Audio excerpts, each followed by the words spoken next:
A 19-year-old girl walked into a tennis court at Indian Wells in March 2001. She was booed by thousands the moment she was recognized. Throughout her match, every mistake was met with roaring cheers. Every winner met with silence. She looked into the stands and heard racial slurs. She heard voices telling her to go back to Compton.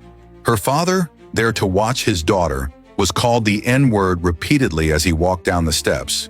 And somehow she won anyway. That girl was Serena Williams. And what happened that day would not break her. It would forge her. Serena Jamaica Williams was born September 26, 1981 in Michigan, to a former sharecropper named Richard Williams and his wife, Orsine Price. According to the National Women's History Museum, Richard taught himself tennis from videos and books because he saw an opportunity, a way for his daughters to escape the poverty and limited options he had faced. He moved the family to Compton, California, where he trained Serena on public courts starting at age 3. By 1999, at 17 years old, Serena won her first Grand Slam at the U.S. Open. According to WTA records, she became the first black woman to win a major since Althea Gibson in 1958. By 2002, she had won 4 Grand Slams. By 2003, according to the Library of Congress, she had completed a career Grand Slam before turning 22. The tennis world had never seen anything like her. Not just the skill, but the power, the aggression, the unapologetic blackness. Then came 2001, the Indian Wells incident. According to interviews documented by ESPN and the Williams family accounts, Serena was racially abused throughout that final match. Her father endured vile racist chants. She won the match 4-6, 6-4, 6-2, but the wound ran deeper than tennis could heal. According to Serena's autobiography and her later statements, she described feeling unwelcome and afraid. She and her sister Venus boycotted Indian Wells for 14 years. They were willing to pay fines for skipping a premier mandatory tournament rather than return to that place. But here's what they did instead. They dominated. According to the International Tennis Federation and WTA records, between 2002 and 2022, Serena Williams won 23 Grand Slam singles titles, the most of any player in the Open era. She held the world #1 ranking for 319 weeks according to official WTA statistics. She won 6 U.S. Open titles, 7 Australian Opens, 7 Wimbledons, 3 French Opens. According to the International Olympic Committee, she won 4 Olympic gold medals.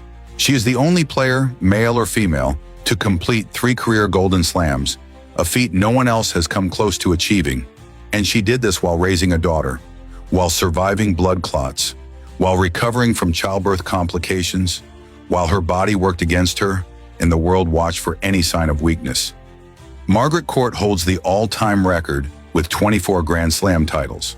But Court won 13 of her titles before the Open era even began, when few players traveled internationally, when the competition was fragmented and unequal.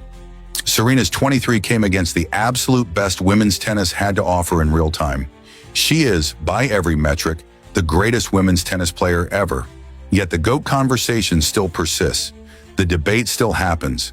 People still find reasons it's not quite settled. In 2015, Serena returned to Indian Wells. According to news reports and ESPN coverage, she walked onto the court and received a standing ovation. 14 years of silence answered by 14 seconds of applause. She reached the semifinals that year. The crowd remembered who she was. The sport remembered, but Serena had already moved past them. She launched Serena Ventures, a venture capital firm investing in women and black entrepreneurs. She built S by Serena, a fashion brand. She founded the Yetunde Price Resource Center in Compton with her sister to provide mental health services to violence survivors. She married a tech entrepreneur. She became a mother. She became a businesswoman.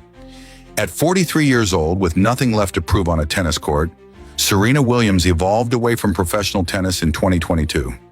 She didn't retire dramatically. She just moved on. Because winning had already been done. The records had already been set. The conversation had already shifted.